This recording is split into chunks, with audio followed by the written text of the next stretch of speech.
사기로 볼 수 있다라고 그랬죠. 제1기는 야곱 아래서 17살 소년이 되기까지 그는 꿈을 꾸고 또 아버지가 요청한 대로 형들의 잘못을 이렇게 고자질하고 뭐 그런 역할을 했던 사람인데 형들에 의해서 팔려갑니다. 노예로 인신매매죠. 형제에 의한 이 친척 형제들에 의해서 노예로 팔려갔어요. 그러니까 여러분 이게 명절 때 같은 때 되고 그러면 여러분들 가정은 평안하신지 모르겠어요. 그때쯤 되면 옛날 옛적에 초등학교 다닐 때부터 얘기가 나옵니다. 모이면. 그때 오빠가 나 그때 때렸어. 이거부터 시작해가지고 나는 그게 서운하다고 그러면은 오빠들은 뭐라고 합니까? 난 기억이 안 나. 그러니까 오빠가 문제인 거야. 그들이 있잖아. 그러면 딱 하기 시작하면 이제 싸움 나고 그다음부터는 명절 때 안 모이기도 하고 그럽니다. 왜 그러냐면 형제들 사이에 있는 이 아픔들은 오래 가요. 그리고 뭐 이게 오랜 기억이 갑니다. 오래 기억이 남습니다. 좋은 일은 좋은 추억은 희미해져 가고 아픔은 더 또렷해지는 게 인생이래요. 그거 참 안타깝죠. 근데 우리는 하나님의 은혜로 아픈 기억들은 좀 희미해지고 하나님의 은혜로 좋은 기억들은 저와 여러분 안에 많이 있어서 행복한 인생들 되시기를 주님의 이름으로 축원합니다. 네. 좋은 일을 많이 생각하고 좋은 일을 많이 추억하는 사람이 행복한 사람인 거예요. 자, 근데 이제 이 요셉이 이제 팔려왔죠. 애국을 노예로 팔려온 거예요. 노예는 그냥 재산 목록 중에 하나에 불과했습니다. 없어지면 그냥 파묻으면 끝나는 거예요. 죽여서 그냥 묻으면 끝나는 거예요. 살인죄가 적용이 안 돼요. 노예는 죽여도 주인이 죽여도. 근데 이제 이 보디발의 집에 팔렸어요. 근데 하나님이 그와 함께 하니까 요셉이 형통한 사람이 된 거예요. 진정한 형통은 하나님이 함께 하시는 데 있습니다. 다른 데 있는 게 아니에요. 그래서 그가 형통하죠. 저는 이런 생각을 해봤어요. 만약 요셉을 형들이 애굽으로 장사하러 가는 이스마엘 사람들에게 이스마엘 후손에게 팔지 않았다면 요셉이 애굽 유학을 갔을까? 그리고 야곱은 요셉을 애굽으로 유학 보냈을까요? 안 보냈을까요? 제가 보기에는 절대로 안 보냅니다. 절대로 안 보내. 고생도 안 시키는 거죠. 하나님이 하셔야만 되는 일이 있고 사람이 최선을 다해서 해야 되는 사람의 의무가 있는데 절대로 야곱이라는 사람은 그렇게 하지 않았을 거라는 거죠. 그리고 또 이제 이런 생각도 해봤어요. 결국에는 이제 우리가 지난 시간에 이제 요셉이 감옥에 갇히는 누명을 쓰고 감옥에 갇히는 이야기를 같이 나누었잖아요. 여러분 요셉 보고 정치학 코스 공부하라고 감옥에 보낸다 하면 감옥 갔을까요? 안 갔을까요? 안 가죠. 안 가죠. 제가 왜 그걸 갑니까? 지금 여기서 장사해도 먹고 살만한데. 근데 때때로 하나님이 우리를 막 억지로라도 그 틀 속에다가 집어넣으실 때가 있어요. 강권하는 하나님의 역사죠. 그렇게 안 하면 안 되게끔 집어넣어버리는 거죠. 억지 유학, 억지 입학. 이게 요셉의 이제 오늘 억지로 입학해서 공부하는 정치학을 공부하는 과정을 우리에게 보여주고 있죠. 그래서 장소는 변해도 변하지 않는 하나님의 은혜를 우리가 지난 시간에 살펴봤어요. 왕의 죄수를 가두는 감옥에 갇힌 거죠. 39장 20절에 보면 39장 21절에 보면 여호와께서 요셉과 함께 계시고 그에게 인자를 더하사. 여러분 어떻게 감옥에서 인자를 더하실 수 있습니까? 이건 하나님만이 하실 수 있는 거예요. 그러니까 저와 여러분이 어떤 처지와 형편에 있든지 여호와의 인자하심과 우리를 향하여 긍휼히 여기신 하나님의 긍휼은 그침이 없는 줄로 믿습니다. 우리가 똥찌개를 짊어져도 주의 인자하심과 긍휼은 우리를 떠나지 않습니다. 우리가 실수해서 감옥에 가도 우리가 잘못해가지고 벌금을 물고 잘못해서 징역을 산다 할지라도 우리를 향하신 주님의 인자하심과 긍휼은 끝이 없는 줄로 믿습니다. 그러니까 여러분 목회하다가 교통사고 내고 감옥 가시는 분들도 있어요. 우리 집사람이 예전에 유치원 선생님으로 다녔던 교회 목사님도 그게 교통사고 나서 감옥에 갇힌 적도 있었어요. 이런 거. 그러면 여러분, 우리가 그런 잘못을 하고 서로 또 자칫 잘못하여 우리가 죄를 범하였을지라도 하나님의 인자와 진실하심은 다함이 없는 줄로 믿습니다. 그래서 예수님의 피는요, 씻지 못할 죄가 없어요. 그러니까 여러분, 죄를 자꾸 뒤로 감추고 앉은 척 할 것이 아니라 주님 앞에 솔직히 나가서 내 죄를 아뢰고 내 죄를 용서받아야 돼요. 내 죄를 솔직하게 고백하고 주님 용서해 주시옵소서. 이렇게 고백을 해야 진정한 마음의 자유가 우리 심령에 있습니다. 죄를 지면서 하나님의 은혜가 내게 임하기를 바라고, 죄를 지으면서 죄와 하나님 사이 양다리 걸치고 이런 하나님의 은혜를 전적으로 누릴 수가 없어요. 비록 없이 살아도, 비록 부족하게 살아도, 비록 약하게 살아도 하나님의 은혜의 편에 온 몸과 마음을 맡기는 저와 여러분 되어주시기를 주님의 이름으로 권면합니다. 네.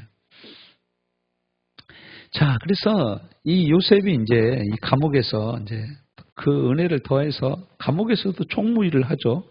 지난 시간에 우리가 39장 22절 재판 처무 처리를 다 하고 23절에 보면 사무장은 그의 손에 맡긴 것은 무엇이든지 살펴보지 않았으니 이는 여호와께서 요셉과 함께 하심이라. 여호와께서 그를 범사에 형통하게 하셨더라.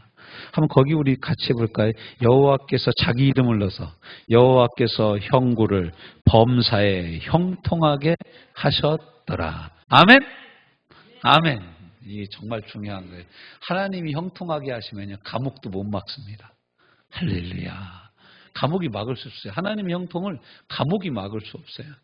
하나님의 형통을요, 식민지 치하에 있다고 해서 하나님의 형통을 막을 수 없어요.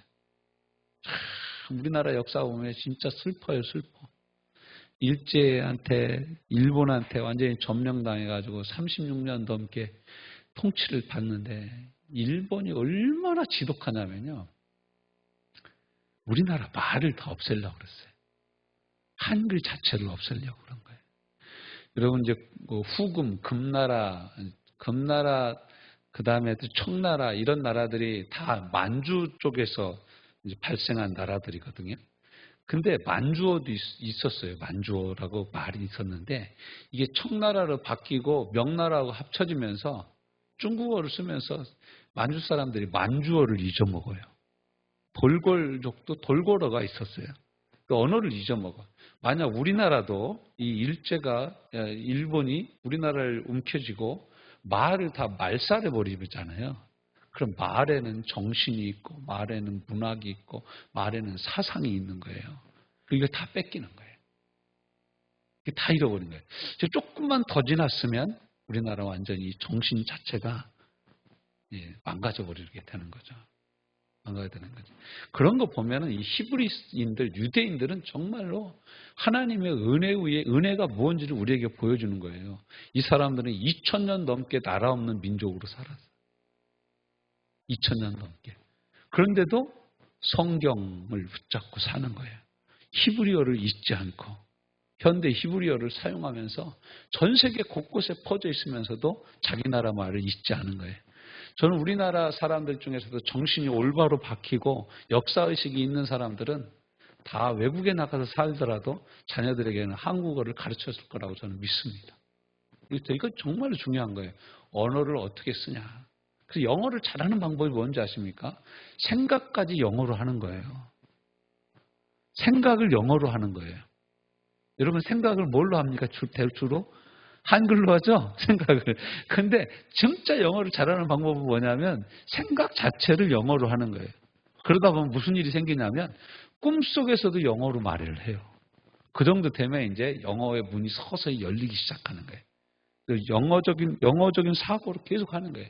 그래서 우리가 한 나라의 언어를 배운다라는 것은 한 나라의 역사와 문화를 알아가는 거예요. 대단히 중요한 거죠. 자, 오늘은 그래서 이제 잊혀진 사람이라고 제가 표현을 했죠. 잊혀진 사람 요셉이라고. 요셉이 잊혀집니다. 어떻게 잊혀지냐? 보디바락에서 잊혀지죠. 그렇죠? 두 번째는 누구에게 잊혀집니까? 왕의 죄수들로 따끈따끈하게 지금 들어온 술 맡은 관원장과 또 떡 맡은 관원장. 여러분 이게 되게 중요한 사람들이에요. 이 술 맡은 관원장과 같은 역할을 한 하나님의 사람이 느헤미야입니다.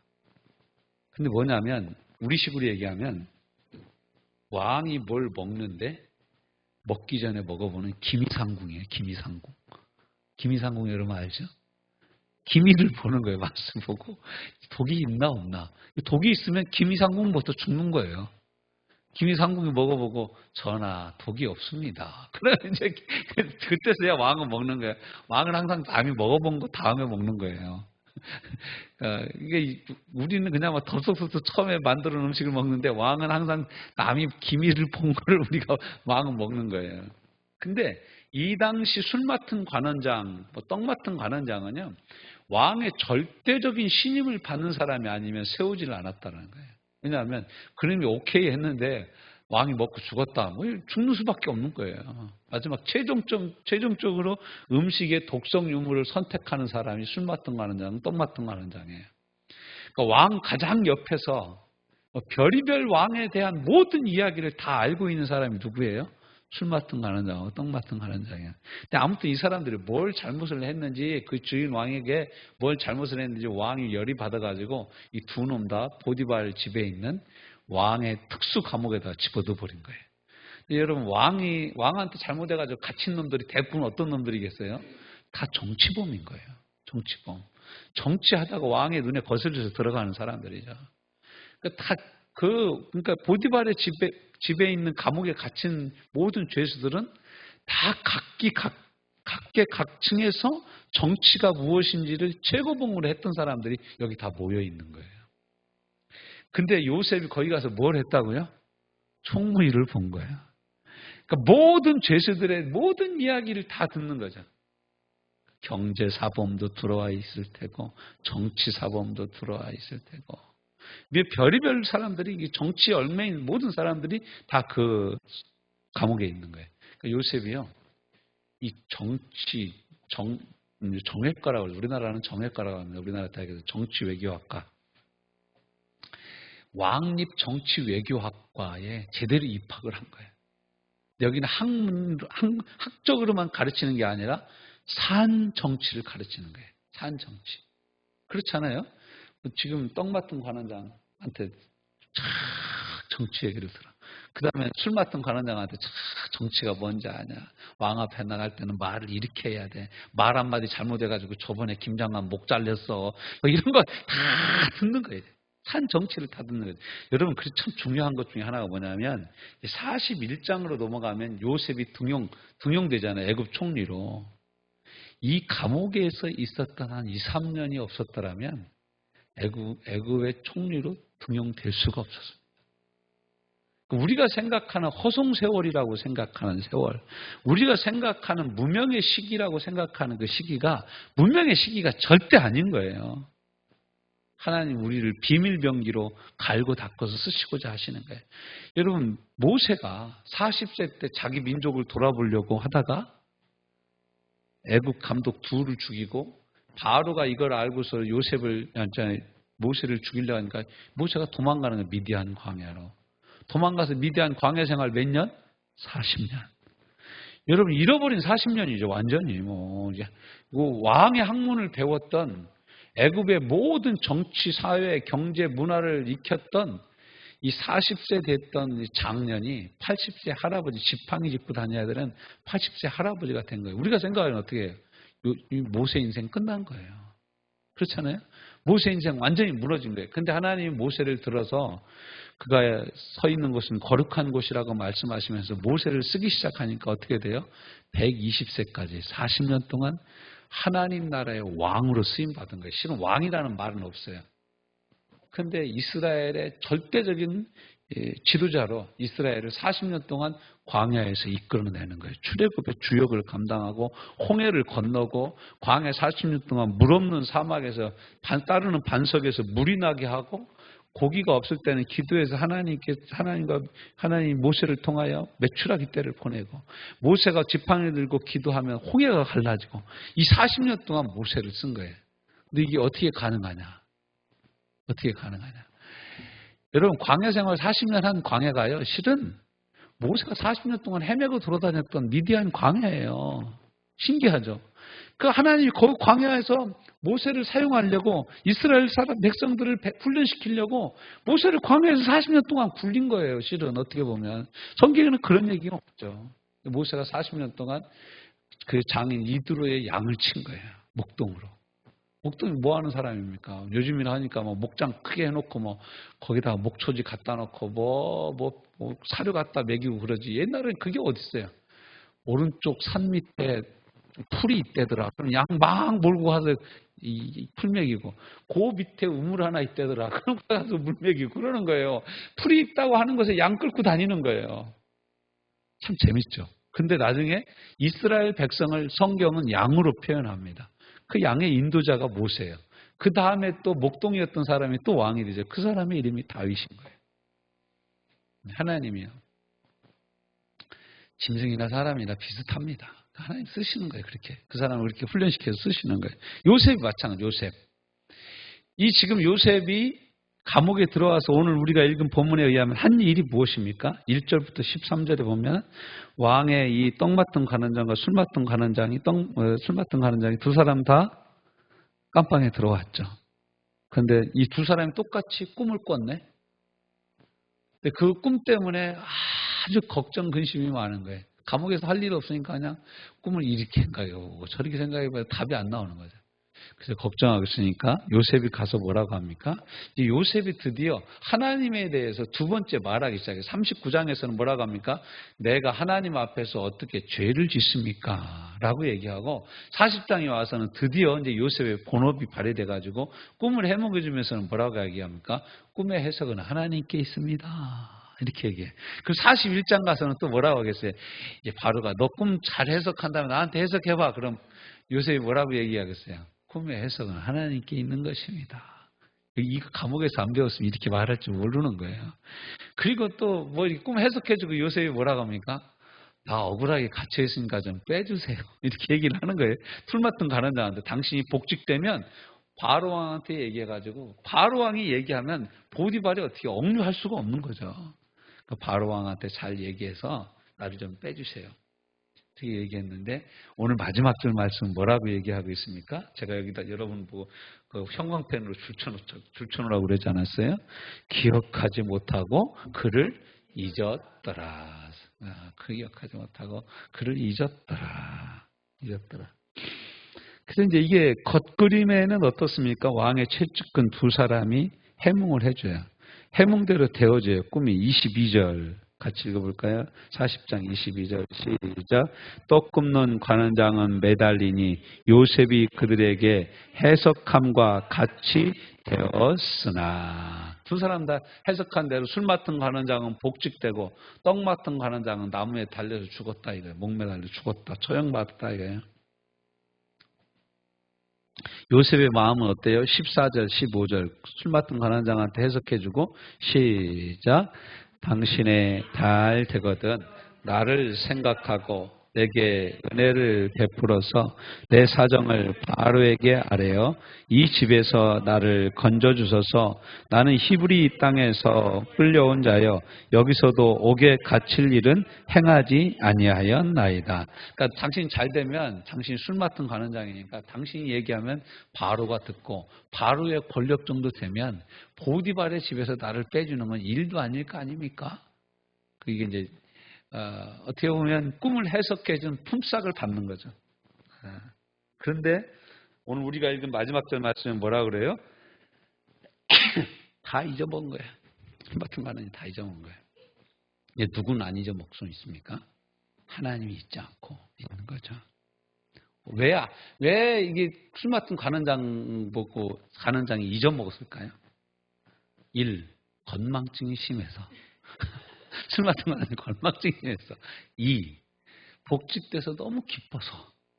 3번은 뭐라고 할까요? 하나님이 잠깐 머리를 이게 잊어먹게 해주셔서 되게 억지스럽죠. 근데 41장인 우리가 다음 주에 딱 보면 나와요. 왜 이걸 잊어먹겠을까? 그러니까 하나님이 아직 요셉이 준비가 안 된 거예요. 무슨 준비가 안 되냐? 애굽의 총리 역할을 할 만큼 지금 요셉이 준비가 안 된 거예요. 근데 요셉 입장에서는 어떻게 해요? 너무너무 아버지가 보고 싶은 거예요. 그래서 아마 요셉이 우리나라 말을 알았으면 그런 노래를 불렀을 거야. 울어봐도 불러봐도 못 오실 어머님을 원통에 불러보고 오오오 이렇게 아마 노래하지 않았을까 그런 생각이 들어요. 진짜 요셉은 아버지한테 사랑을 너무너무 받았던 사람이죠.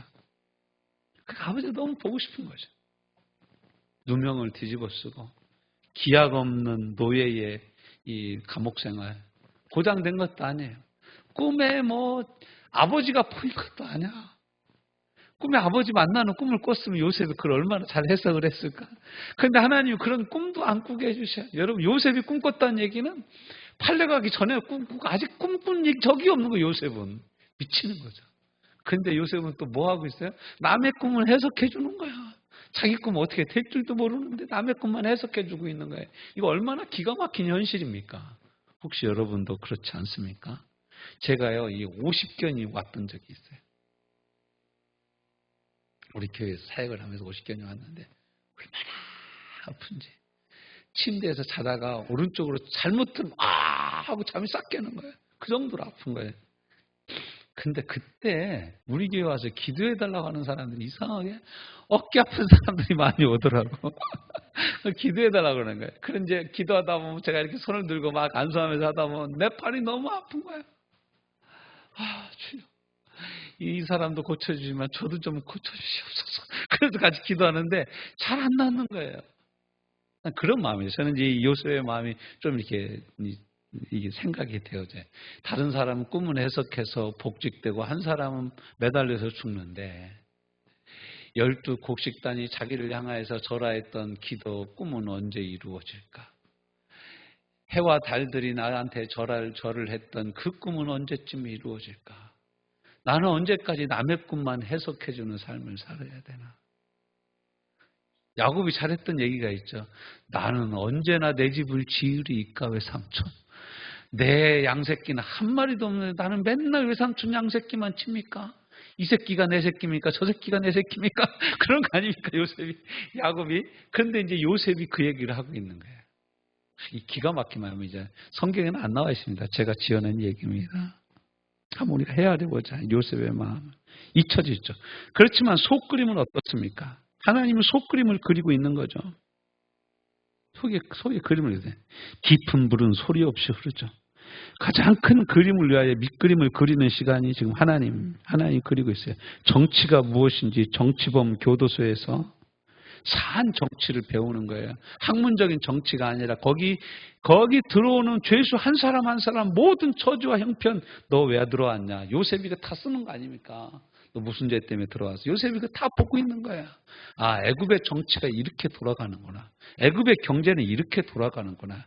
애굽에서 왕과 신하의 관계는 이런 관계구나. 그래서 여러분 이제 다음 주 수요일이 기대가 되는데 이 41장은 좀 길어요. 근데 이 41장에서 펼쳐지는 요셉의 언어를 보십시오. 요셉이요. 나 억울했습니다. 보디발 와이프가 나 이렇게 사기쳐가지고 나 보낸 겁니다. 실은 제가 무고죄로 고소해야 될 나쁜 년이 전현입니다. 이렇게 얘기하지 않아요. 요셉은 그렇게 얘기하지 않아요. 뭐라고 얘기합니까? 이 심각한 문제를 해결할 지혜로운 사람 한 사람을 택하사 이 문제를 잘 해결할 수 있도록 제가 추천합니다. 바로가 딱 듣고 신하들 보고 뭐라고 합니까? 이같이 하나님의 영이 충만하여 이같이 지혜로운 사람이 애굽에 어디 있냐? 이런 사람이 총리를 안 맡으면 누가 맡기겠냐? 그리고 총리 직분을 자기 반지 빼가지고 덜커덕 줘버리는 거예요. 얼마나 마음이 흡족했으면 바로 마음이 얼마나 기뻤으면 그랬겠어요. 그 왕의 마음에 쏙 들어가게 마치 왕의 입안의 혀처럼 움직인 사람 요셉. 그렇게 되기까지 요셉은 감옥에서 훈련받았던 거예요. 훈련받을 때는 깜깜하죠. 햇볕을 언제 본지 몰라요. 봄이 오는지, 여름이 오는지, 가을은 왔다 가는지, 겨울은 언제 왔다 간 건지 모르는 그 감옥 생활. 감옥에서 한 발짝도 나갈 수 없는 이 죄수로 사는 이 삶. 그렇지만 하나님은 그를 만나는 모든 죄수들을 통하여 애굽의 모든 정치, 경제, 사회 문화를 다 배우고 익히게 하는 거예요. 이때 아마 요셉은 왕들이 사용하는 언어, 왕 앞에 사용하는 신하들의 언어, 정치적인 술사, 이런 정치적인 이 수사학을 다 여기서 배웠을 거라는 거예요. 여기서 안 배웠으면 이 애굽의 총리를 해먹을 수가 없는 거예요. 그냥 되는 거 아무것도 없습니다. 배워야 합니다. 훈련 때에 쓰임 받는 거예요. 네, 훈련 때에 쓰임 받는 거예요. 그래서 우리가 무슨 사업을 하려면 그 사업 밑바닥부터 철저히 공부하고 해야 됩니다. 사업하다 망하는 사람들은 대부분 보면 자기가 하던 전공하던 거 외에 다른 거 하다가 꼭 망합니다. 연예인들이 여러분 사업해서 성공한 사람 봤어요? 연예인들? 모르지 뭐 김수미처럼 뭐 게장 담고 그런 모를까? 다른 건 잘 모르겠어요. 뭐 성공한 사람 별로 없어요. 그런데 연예인인데 엔터테인먼트 이렇게 차려가지고 하는 사람들은 영안에서 실패 안 합니다. 왜냐하면 연예계를 알잖아요. 아는 데서 해야 될 필요가 있는 거죠. 자, 하나님의 역사를 보는 안목을 키웠던 훈련의 시간이었죠. 우리에게 주시는 이 말씀, 오늘 이 특별히 40장이 주는 우리에게 준 보존하는 교훈은 무엇입니까? 첫째는 뭐냐면 우리가 베푼 은혜가 소식이 없을 때 어떻게 반응할 것이냐.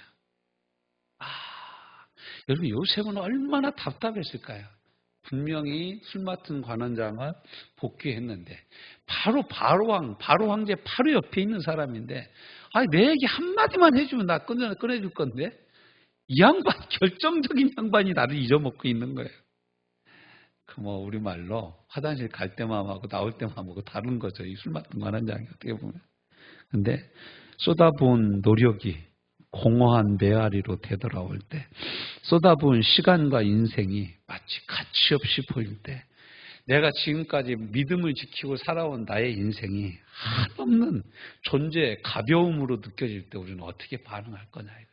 이게 바로 40장이 우리에게 던져주는, 요셉의 잊혀진 시간이 우리에게 던져주는 하나님의 메시지예요. 뭡니까? 내가 잊혀진 사람 같을 때 그때도 주님은 일하고 계시는가? 자, 여러분, 내가 잊혀진 사람과 같이 사람들이 기억 속에서, 생각 속에서 잊혀져 갈 때 주님은 일하고 계십니까? 아멘. 주님이 가장 강력하게 일하고 계시는 때인 줄로 믿습니다. 가지를 칠 때 정원사는 나무에 가장 가까이 있는 줄로 믿습니다. 네가 맡기겠냐? 네가 이 문명의 시기를 나한테 맡기겠냐? 예, 주님. 당신은 요즘 누구에게 잊혀져 가고 있습니까? 그것 때문에 좀 서운하진 않습니까? 자식을 잘 키워서 장가를 보냈는데 아들이 날 잊어먹고 있지는 않습니까? 딸이 날 잊고 있지는 않습니까? 손녀딸 그저 기저귀 갈아채우고 다 업어 키웠는데 이것이 요즘에 나한테 전화도 없고 아는 체도 안 하고 픽픽대고 말도 안 하고 그러고 있지는 않습니까? 너무 서운하진 않습니까? 그러나 여러분 한 가지 꼭 기억하십시오. 주님은 저와 여러분을 기억하고 계시는 줄로 믿습니다. 반드시 우리를 기억하고 계시는 줄로 믿습니다. 그 증거는 여러분 다음 시간에 우리가 함께 또 나누도록 하겠습니다. 오늘 말씀 붙잡고 함께 우리 간절히 기도하도록 합시다. 하나님, 나를 알아주지 않아도 내가 잊혀진 것처럼 보여도 주님 날 잊지 않고 기억하심을 내가 믿습니다. 우리 함께 기도합시다. 하나님 아버지, 사람들은 나를 잊어도